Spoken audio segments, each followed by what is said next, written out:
Alright, so I hope you enjoy some shitty gameplay from me in the background. I was trying to record gameplay and my thoughts on Tekken 8 at the same time, and it was not going well on either end, so I decided just to salvage what I had and redo the audio. But yeah, just some casual mirror battles on easy. But Tekken 8 has the honor of being the first game I caved and paid $70 for up front. On launch day, I was like SpongeBob in that episode where he needed water in the tree dome. On launch day, I don't need it, I don't need it, and eventually caving, I need it. I did get lucky with Tears of the Kingdom though. I pre-ordered before they raised the price, and they did honor the pre-order original price, so that was good.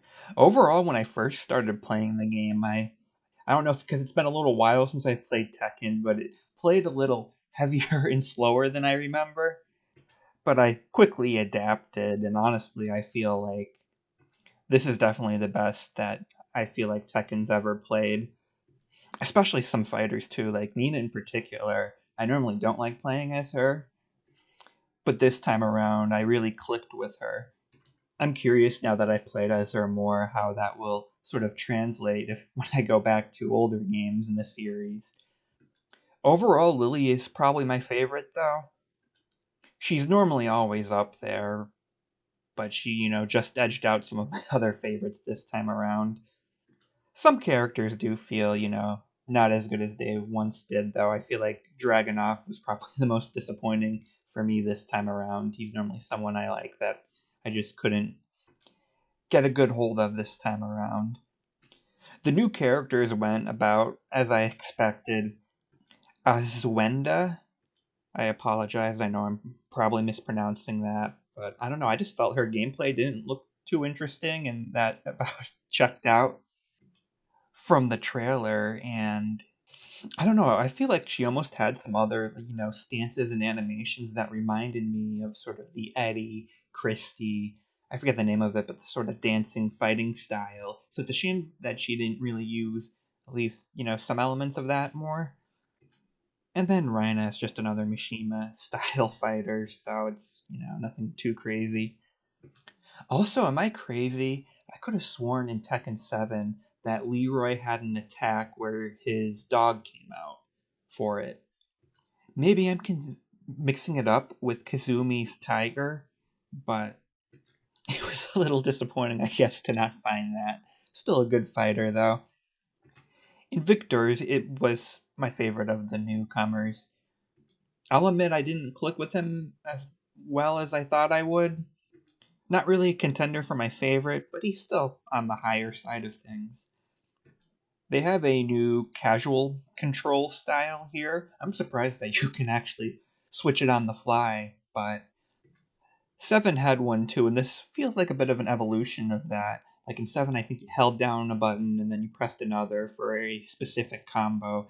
This time around, it's kind of the same thing, except it's, switching instead of holding to access these attacks. And some of the attacks, like your special moves and your lower attacks, have more than one variant.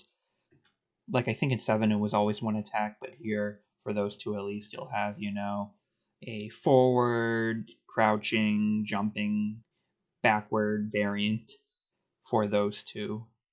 And I think they sort of mesh together, a little better. Like it's kind of hard to explain. The tutorial I think did a good job of it. Speaking of the tutorial and the training, like I went back and 7 did do this as well, but why is there just a generic test dummy? That so should have been Mokujin or Combat. I don't know though. I think there's still room for 7's, casual style. So I don't know if we would get both eventually. Although between the two, this is the better of the two. I have a very similar opinion on the endings to the character episodes. They went a pre Tekken 7 approach with it, which is preferred, but I still feel like there's a place for the way 7 did it when it was all kind of tied to the main story. I mean, overall, I think Tekken does it the best. having that big cinematic connected story and then having the individual character arcs. But last time they're not as much connected this time around. So I don't know if we'll see more of that in the future, or whether they'll shift back to that tone, or maybe we'll just see more characters. They'll sort of split it a little more, I guess. Speaking of the character stories, I really hope. I think I saw something that it might be the case that the DLC characters get character stories because they didn't last time around. Also, personally hoping for Kunimitsu to be added as DLC. Surprised her and Lydia were excluded. There were late additions to 7 and some of the lore stuff they were adding. I thought they were sort of lining them up for a bigger return in base game here. I don't want to dive into story spoilers, but some light details I wanted to mention.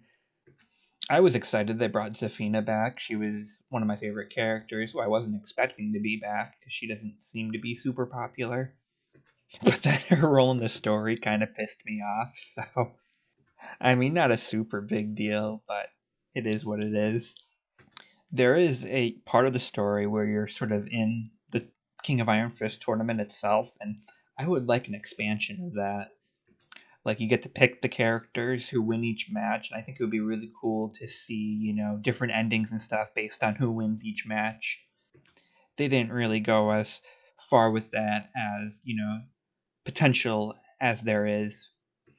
There's one really cool chapter in particular that references some elements of older Tekken games I wasn't expecting. My only complaint is that chapter was super long. And at the time, I was already playing through the story, and I was in the mood to play some Power World that night too. And I wasn't sure, I should have just looked it up, if, you can, back out and not lose your progress in the middle of a chapter. And that one just kept going and going, and I eventually just sort of rushed through it to complete it. I think it did turn out that you could, leave in the middle and, pick back up where you were, but it's too late. I did replay it though, so I can more properly appreciate it rather than, my initial playthrough of it.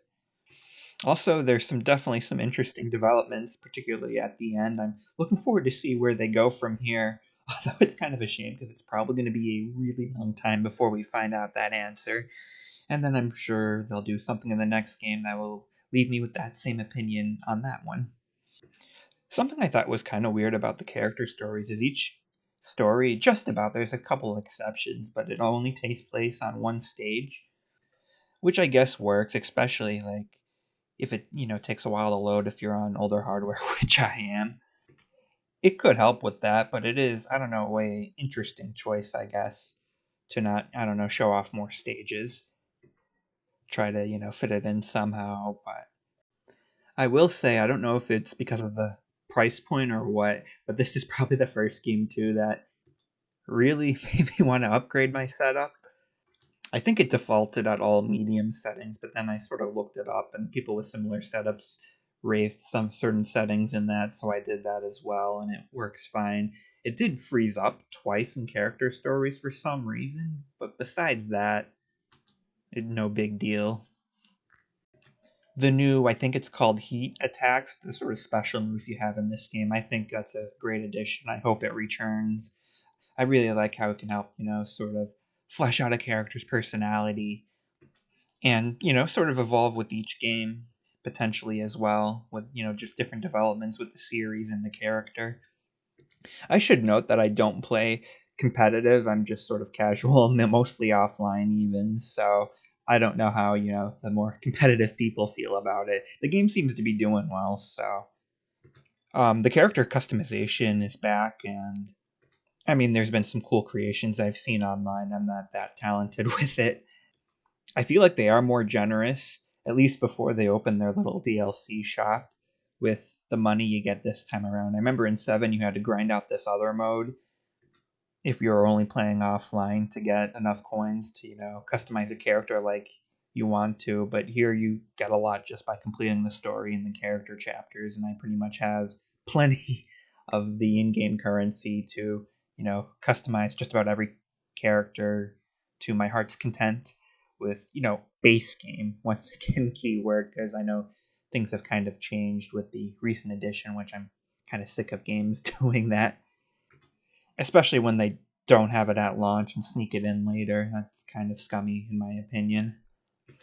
Overall, I have enjoyed the game. I don't know why, but I am a little fatigued right now. I don't know because I know Tekken's kind of a 3D fighter, but you're a little more limited with your movement, unlike Soul Calibur, Dead or Alive, or Virtual Fighter. So I think it's a little closer to a 2D fighter, and I just finished Mortal Kombat X and 9 like right before I started playing 8. So maybe that's why. So I just decided I'm not going to bother getting deep into Arcade Quest or trying out Tekken Ball just yet. I'll hopefully come back with more thoughts on those two things and some of the DLC I'm sure I'm going to get. I'm probably going to wait for a sale on that since I didn't wait for base game. I don't know if I'll get all of it. It sort of depends on what they add.